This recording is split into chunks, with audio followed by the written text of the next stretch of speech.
وہ 1 ملین سے زیادہ لوگوں نے اس میں شرکت کی. عثمان ہادی بنگلہ دیش میں جو پچھلے سال اسٹوڈنٹ موومنٹس ہوا تھا، جس کی وجہ سے حسینہ کو فرار ہو کے انڈیا جانا پڑا، اس کا ایک وہ رہنما تھے. وہ مقبول اور مشہور اسٹوڈنٹ لیڈر تھے. بیسیکلی وہ ایک ٹیچر ہے اور اس میں پارٹیسپیٹ کیا اور بہت زیادہ مشہور ہوئے، بہت زیادہ انوالومنٹ تھی. حسینہ چلی گئی، حسینہ کو فرار ہونے کے بعد بھی وہ لوگوں کے مسائل لے کے اپنے علاقہ میں کام کرتا رہا. لیکن وہ جب عوامی لیگ نے دیکھا کہ وہ تھریٹ بن گیا ان کے لیے، بہت مقبول ہو گیا، اس کو انہوں نے ہٹانے کی فیصلہ کیا. اور پرسپشن یہ ہے کہ عوامی لیگ نے را سے مل کے، انڈیا سے مل کے عثمان ہادی کو شوٹ کیا، مارا. اس پہ بنگلہ دیش کی عوام میں بہت زیادہ غم و غصہ پایا جاتا ہے. اسی لیے جو وہاں جو مظاہرہ ہوئے ہیں وہ اسٹوڈنٹس کلیش نہیں ہے، وہ بنگلہ دیش کی عوام کا نفرت ہے انڈیا کے خلاف. کیونکہ انڈیا نے اس کو شیلٹر دیا، انڈیا نے حسینہ کو شیلٹر دیا، حسینہ کو سزا موت دی عدالت کی طرف سے، وہ انڈیا ہینڈ اوور نہیں کر رہا ہے. اس لیے بنگلہ دیش کی عوام کو بہت زیادہ غصہ ہے انڈیا کے خلاف. جب وہ ہادی کو جنہوں نے مارا ہے اس کو جب انہوں نے کہا کہ آپ واپس کرو انڈیا کو، تو انڈیا نے واپس نہیں کیا ابھی تک. اس لیے بنگلہ دیش کی عوام انڈیا کے خلاف ہے، انڈیا کے خلاف مظاہرے ہوئے ہیں، انڈین ایمبیسی کے جو گراؤ کیا ہے، انڈین کپڑے، انڈین چیزوں پہ بائیکاٹ ہو رہا ہے. جتنا جو ہادی کا جنازہ ہے بنگلہ دیش کی تاریخ میں بہت بڑا جنازہ ہے. اس کے خوب یہ ہے کہ اس میں 1 ملین سے زیادہ لوگوں نے شرکت کی، تمام فورسز کی چیف نے شرکت کی، فوجیوں کی بہت نمائندگی تھی، بھرپور نمائندگی تھی. تمام ہیڈ آف دی اسٹیٹس جو ہے اداروں کے سارے شامل تھے، غیر ملکی سفیر شامل تھے. یعنی ایک وہ نیشنل پروگرام ہو گیا. اور دوسری بات، اس کو جو دفن کیا گیا وہ کبھی پوائٹ نزرول جو ہے اس کی قبرستان کے ساتھ دفن کیا گیا. یہ ڈھاکہ میں جو ڈھاکہ یونیورسٹی ہے جو نواب سلیم اللہ خان نے بنا کر دیا تھا، نوابوں نے جگہ دی تھی ان کو یہ جو پارٹیشن سے پہلے، اس یونیورسٹی کی حدود کے اندر ہے اور یہ مسجد کے ساتھ ہے. نظرول نے جو جس طرح پاکستان کے پوائٹ ہے علامہ اقبال، بنگلہ دیش کی پوائٹ نظرول ہے. پوائٹ نظرول اس نے وصیت کی تھی اس کا جنازہ ایسے جگہ میں ہو جہاں اس کے قبر کو اذان کی آواز سنائی جائے. اس لیے اس کی جو قبر ہے ڈھاکہ یونیورسٹی کی جو مسجد ہے اس کے ساتھ ہے. اب ہادی کیونکہ نزرول کا بہت زیادہ پوائنٹ پڑھتا تھا، پوئٹری پڑھتا تھا، تقریروں میں بہت زیادہ فین تھا، اس کی کوئی گفتگو، کوئی تقریر نزرول کا پوائنٹ کے علاوہ نہیں ہوتا تھا. اس لیے اس کو نزرول کے فین کی طور پہ پورا بنگلہ دیش کے لوگوں نے لیا. ڈھاکہ یونیورسٹی کے اسٹوڈنٹس یونین نے، ڈھاکہ یونیورسٹی کے لڑکوں نے مطالبہ کیا کہ اس کا جنازہ ڈھاکہ یونیورسٹی میں ہی ہو اور ڈھاکہ یونیورسٹی کے حدود کے اندر نزرول کے پاس ہی ان کے قبر ہو، اور ایسا ہی ہوا. اچھا، بہت بڑا مقبول لیڈر ہے. اور ایک فائدہ یہ ہوا، جی فرمائیے. ایک بہت بڑا یہ ہوا کہ وہاں جو بنگلہ دیش میں ایک تھا کہ یہ پرو انڈین جو انڈین سمجھے جاتے تھے پورا دنیا میں اور پاکستان میں بھی، تو وہ سارے میت ختم ہو گئے. بنگلہ دیشی لڑکوں نے، اسٹوڈنٹس نے یہ ثابت کیا کہ وہ پرو انڈین نہیں ہے. وہ انڈیا کے اتنے خلاف ہے جتنا کہ باقی دنیا انڈیا کے خلاف ہے، کیونکہ انڈیا ہر جگہ مداخلت کرتا ہے، جتنا پڑوسی ممالک میں وہ مداخلت کر رہا ہے. انڈیا کے خلاف ایک نفرت ہے، بہت ہی زیادہ نفرت ہے. اور بنگلہ دیش میں 30% یوتھ ہے، نوجوان ہے، یہ سارے کا سارے انڈیا کے خلاف ہے. وہ اب انتظار میں ہے کہ جی. اچھا نصیر الدین صاحب، یہ بتائیے کہ عثمان ہادی شہید کے قاتل بتایا جاتا ہے کہ فیصل کریم نامی شخص اور دیگر لوگ ہندوستان فرار ہوئے. آلریڈی حسینہ وہاں پہ موجود ہیں، تو بنگلہ دیشی گورنمنٹ کا اب کیا سٹانس ہے ان کی حوالگی کے حوالے سے؟ اور عثمان ہادی کی شہادت کے بعد، اگلے انتخابات کے بعد بنگلہ دیش کا مستقبل آپ کیسے دیکھتے ہیں؟ اصل میں عثمان ہادی کی شہادت پہ یو این او سے لے کے پورا دنیا نے کہا ہے کہ اس کو سزا ہونی چاہیے، اس کو کیس ہونا چاہیے، جو کلپریٹ ان کو سزا ملنی چاہیے. تو یو این او کی طرف سے بھی یہ ڈیمانڈ ہے کہ انڈیا عثمان ہادی کی جو قاتل ہے ان کو بنگلہ دیش کی حوالہ کر رہے اگر ان کے پاس ہے تو. یہ انڈیا کے جانے کی بہت بڑا میڈیا میں پروپیگنڈا ہے. تو انڈیا کو ہر حال میں ہینڈ اوور کرنا پڑے گا. نہیں کریں گے تو انڈیا بنگلہ دیش تعلقات جو ہے بہتر نہیں ہو سکتے. انٹرنیشنل پریشر بہت زیادہ ہے. 71 میں پاکستان بنگلہ دیش کے مسئلہ پہ، ایسٹ پاکستان کے مسئلہ پہ آئسولیٹڈ تھا. آج انڈیا اسی پوزیشن میں ہے. پورا دنیا میں انڈیا کیونکہ دوست نہیں ہے، کوئی ملک انڈیا کا ڈیلائی نہیں کرتا ہے. دھوکہ باز کہتے ہیں کہ یہ لڑائی کراتے ہیں، فساد کراتے ہیں، تو انڈیا ایک فسادی ملک ہے. پورا دنیا میں انڈیا کے کوئی دوست نہیں ہے. انڈیا مجبور ہو کے 71 کی بات اب دوسری دفعہ راشیا سے انہوں نے ایگریمنٹ کیا کیونکہ دنیا اس کے ساتھ نہیں دے رہے. کوئی دنیا میں اس کا دوست نہیں ہے. یہ پاکستان کے لیے، سب کے لیے بڑا اچھا موقع ہے کہ بنگلہ دیش میں اپنے ان کے لوگوں کے ساتھ تعلقات کو بہتر کرے، state to state, people to people بہتر کرے. اور اقدامات کر بھی رہے سارے، Pakistan, Turkey, China, Malaysia, Indonesia, Japan, Australia, Belgium, یہ سارے لوگ کوشش بھی کر رہے ہیں کہ بنگلہ دیش کے ساتھ تعلقات بہت بہتر ہو، بنگلہ دیش کو سپورٹ کریں. جی بنگلہ دیش میں سب سے بڑے جو خوبی ہے اس وقت، بہت بڑی امپورٹنٹ پوائنٹ ہے، وہ یہ کہ بنگلہ دیش کی جو حکومت کے سربراہ ہے ڈاکٹر یونس، وہ ورلڈ فیم آدمی ہے. انڈیا تمام کوشش کرتا ہے اس کے ایک فون ساری چیزوں کو ختم کر دیتا ہے. کوئی ایسا ملک نہیں ہے جو ڈاکٹر یونس کو نہ جانتا ہو، اس کے ساتھ پرسنل ریلیشن نہ ہو. انڈیا ٹوٹلی ڈاکٹر یونس کے سامنے فیل ہے. انڈین فورن پالیسی بالکل 0/0 ہے. ڈاکٹر یونس کے سامنے وہ کچھ نہیں کر سکتے. اس لیے انڈیا کی کوشش یہ ہے کہ بنگلہ دیش میں ڈاکٹر یونس کی حکومت کے خاتمہ ہو. جتنا جلدی ختم ہو اتنا انڈیا کے لیے بہتر ہے. ڈاکٹر یونس نے جتنے ایگریمنٹس انڈیا نے کیے بنگلہ دیش کے ساتھ حسینہ واجد کی دور میں، سب انہوں نے اکثر کو کینسل کر دیا، باقیوں کو انہوں نے ریویو پہ ڈال دیا، بہت ساری جگہ کے اسٹاپ کر دیا. اس سے انڈیا پریشان ہے.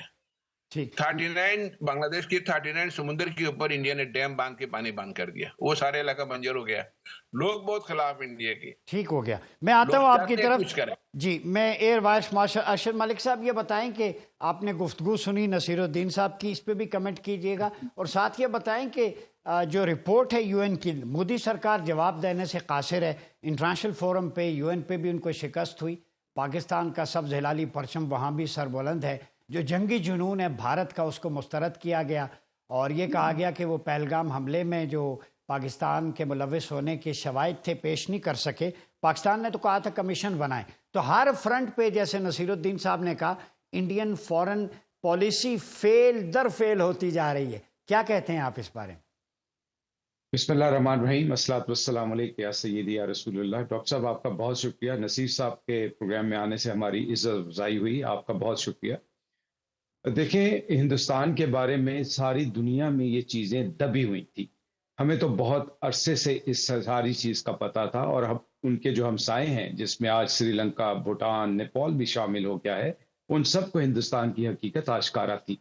ہندوستان کا عزم کیا ہے یا عزائم کیا ہے، ناپاک عزائم کیا ہے، کہ وہ اپنے آپ کو بہت بڑی ہیجمونک سٹیٹ سمجھتا تھا، اور اس نے یہ سوچا کہ روس کی طرح یا امریکہ کی طرح وہ آس پاس کے جو چھوٹے ملک ہیں ان کے اوپر اپنا تسلط قائم کرے گا، پریشر قائم کرے گا، اور اس کی آڑ میں اپنے عزائم کی تکمیل کرتا تھا. اگر آپ بنگلہ دیشی کو دیکھیں تو جس طرح نصیر بھائی نے بتایا، جس طرح اس نے اس کے آبی وسائل پہ قبضہ کیا ہوا تھا، جس طرح اس نے فوج کے اندر انویسٹمنٹ کی ہوئی تھی، جس طرح اس نے سیاست میں انویسٹمنٹ کی ہوئی تھی، سیم اس نے نیپال، بھوٹان اور سری لنکا میں بھی کیا ہوا تھا. لیکن منہ میں چھری اور منہ میں رام رام اور بغل میں چھری، وہ اس اپنی پالیسی کے تحت جہاں موقع ملتا تھا اس کو وہ دوسرے اپنے دوستوں کو بھی یہ وہ سانپ تھا جس پہ کبھی ٹرسٹ نہیں کیا جا سکتا تھا. پاکستان نے ہمیشہ امن کی بات کی، پاکستان نے ہمیشہ ثبوت کی بات کی، ایک میچور پالیسی کی بات کی، لیکن ہمیشہ کبھی اس نے ہمیں ساتھ سے نکالنے کی سازش کی، اور بسمیک کی جو اسٹریٹجک آرگنائزیشن ہے، ریجنل آرگنائزیشن ہے، اس کو لے آیا. بھائی یقین کیجئے گا کہ اللہ تعالیٰ کی بھی ایک لاٹھی ہے جو بے آواز ہے، اور انشاءاللہ جس طرح بنگالی بھائیوں نے اپنے آپ کو ریلائز کیا ہے، کوئی ہماری اس میں انوالومنٹ نہیں ہے، یہ اللہ تعالیٰ کی طرف سے ہوا اور وہ حقیقتیں آئیں. تو انشاءاللہ آپ دیکھیے گا کہ ہندوستان کا بہت برا حال ہوگا. ابھی تو ان کو اپنی سیون سسٹر اسٹیٹ کی فکر پڑ گئی ہے کہ جو میری 7 نارتھ ایسٹرن اسٹیٹ میں اسٹیٹس ہیں ان کا کیا بنے گا. تو یہ ناپاک عزائم، غلط اسٹریٹجی اور غلط پورٹرے ہے جو کہ سامنے آ رہی. جی بالکل. سید فخر کاکا خیل صاحب، ذرا گفتگو کے سلسلے کو افغانستان پاکستان کی طرف بڑھاتے ہیں. جو یو این نے کہا کہ ہم سیٹسفائی نہیں ہیں جو اقدامات افغان گورنمنٹ کر رہی ہے بچوں کے ایجوکیشن، ہیومن رائٹس، ٹیررزم کے حوالے سے. تو آپ سے سوال ہے کہ پاکستان اور افغانستان ایک کلمہ یہاں بھی ہے، تو یہ بت شکنوں کے جو لیگیسی ہے وہ بت پرستوں کی گود میں تو نہیں جانا چاہیے انہیں؟ کیا کہتے ہیں آپ؟ جی بالکل، جس طرح ہمارے باقی شرکاء نے بھی ہندوستان کا حوالہ دیا اور خصوصی طور پر اس کا ذکر کیا کہ وہ جو بیرونی ممالک ہے یا پڑوسی ممالک ہیں ان کے معاملات میں دخل اندازی کرتا رہا ہے. اس سے قبل بھی 1970s کے عشرے میں جب افغانستان کے اندر ظاہر شاہ کی حکومت گئی، سردار داؤد کی حکومت آئی، تو اس کے بعد سے لے کر جو ڈاکٹر نجیب اللہ کی حکومت کے درد تختہ ہونے تک جب طالبان آئے، تب تک ہندوستان نے افغانستان کے اندر ٹھیک ٹھاک سرمایہ کاری کی اور نفرت کے بیج بوئے. جس طرح آج خود ہندوستان کے اندر اکھنڈ بھارت اور ہندوتوا کے نام پر خود اپنے ہی ملک کو نفرت کا شکار کر رہے ہیں، اسی طریقے سے ان لوگوں نے افغانستان کے اندر بھی نفرت کے گہرے بیج بوئے تھے. لیکن بعد ازاں وہی ہوا جب یو این کے کمپاؤنڈ میں ڈاکٹر نجیب تھے تو اس وقت یو این نے یہ کہا تھا کہ ہندوستان ان کو پناہ دے، لیکن اس وقت جو کابل میں ہندوستان کے سفیر تھے وجے نمبیار، اس کے باقاعدہ شواہد موجود ہیں، کتابیں لکھی جا چکی ہیں کہ وہ بعد ازاں ڈاکٹر نجیب کے پاس گئے اور انہوں نے ڈاکٹر نجیب کو کہا کہ ہم ان کے لیے مجاہدین کو ناراض نہیں کرنا چاہتے. یعنی گویا 180 پر یہ الٹے چلے گئے اور وہ افغان حکومت جو ان کے بھروسے پر قائم تھی، ان کی مدد پر قائم تھی، عین موقع پر انہوں نے ڈاکٹر نجیب کو تنہا چھوڑ دیا اور بعد میں ان کا جو انجام ہوا اس سے تو تاریخ واقف ہے. اس وقت بھی عجب بات یہ ہے کہ ایک جانب جو خود کو اسلامک انتہا پسند گروہ کہتی ہے یعنی افغان طالبان، دوسری جانب وہ ایک کٹر ہندوتوا نظریے پر کار فرما بی جے پی کی حکومت کے ساتھ کھڑی ہے. تو یہ میرے خیال میں یہ غیر فطری سا اتحاد ہے اور اس کا بھی طالبان کو نقصان ہی پہنچے گا، کیونکہ اگر تاریخ کے حوالے سے دیکھیں تو افغانستان اور ہندوستان کی تہذیبیں تک ایک دوسرے سے علیحدہ ہیں، بلکہ ہندوستان کی بکس میں، کتابوں میں، ان کی تاریخ میں اور بدل بدل کر اس تاریخ میں یہ ڈالا جا رہا ہے کہ جو افغان حکمران جنہوں نے ہندوستان پر راج کیا وہ چور تھے، ڈاکو تھے، لٹیرے تھے، وہ عصمت دری میں ملوث تھے. تو اس طرح کی ایک جانب وہ نفرت اور دوسری جانب صرف بغض معاویہ میں یعنی پاکستان کے خلاف ایک نیا محاذ کھولنے کے لیے انہوں نے دڑا دڑ افغانستان کے اندر سرمایہ کاری بھی کی ہے، پروپیگنڈا بھی کیا ہے، اور اب تو بہرحال اس کے شواہد بھی مل رہے ہیں جس طرح آنا جانا ہو رہا ہے. لیکن میری نظر میں، کیونکہ یہ کوئی پہلی دفعہ نہیں ہے کہ ہندوستان اس طرح کی کوششیں کر رہا ہے، اس کا نقصان ہوگا طالبان کو. ہندوستان کو نقصان ہونا ہو، لیکن میں جس اینگل سے دیکھ رہا ہوں اس میں خود افغانستان کے لیے نقصان ہوگا. میں آتا ہوں آپ کی طرف. نصیر الدین صاحب، یہ بتائیے کہ جو حسینہ کی باقیات السیئات ہیں بنگلہ دیش کے اندر، جو ان کی پرائیویٹ ایک فورس بھی ظاہر ہے چل رہی تھی، لوگوں کو مارنا، حقوق سلب کرنا. آپ کی ایک کتاب ہے بنگلہ دیش میں طلبہ انقلاب کے حوالے سے. یہ بتائیں اس ریولوشن کا مقصد کیا تھا، آبجیکٹو کیا ہیں؟ ہوا تھا جی، موومنٹ شروع ہوا تھا کوٹا سسٹم کے خلاف کہ بنگلہ دیش کی جتنا بھی سرکاری جتنا بھی ادارہ ہے، جاب سے ایڈمیشن سے 30% کوٹا فکس تھا جو کہ عوامی لیگ کو ملتا تھا. اس کے خلاف شروع ہوا. لیکن حسینہ واجد کی 16 سال کی جو دور حکمرانی ہے اس میں اتنا زیادہ ظلم کیا ہے، وہ ظلم میں شکار لوگ بھی اس میں شامل ہو گئے. موومنٹس میں طلبہ پلس عام جو پبلک ہے وہ شامل ہوئے، جس کی وجہ سے حسینہ واجد کو لاکھوں کی تعداد میں لوگ سڑک پہ نکل آئے. حسینہ واجد کو بھاگنے کے علاوہ کوئی راستہ نہ ملا، یعنی فوج اس کو نہ بچا سکی، پولیس نہیں بچا، سارے اس کے تھے 16 سال میں حکمرانی کر رہے تھے، تو اس کے پاس کوئی راستہ نہیں تھا سوائے بھاگنے کے. اب اس کو جو حسینہ واجد نے بھاگے، وہ انڈیا چلے گی، ان کے ساتھ تمام لیڈرشپ چلے گئے. تمام لیڈرشپ 700-800 لوگ ہیں، وہ بھی سارے انڈیا چلے گئے. پورا بنگلہ دیش سے جو لیڈرشپ ہے حسینہ واجد کی، عوامی لیگ کی، سارے انڈیا میں ہے، بنگلہ دیش سے باہر ہے. اب وہاں ہولڈ کرنے کے لیے، عوامی لیگ کو ہولڈ کرنے کے لیے کوئی بندہ نہیں ہے اس وقت.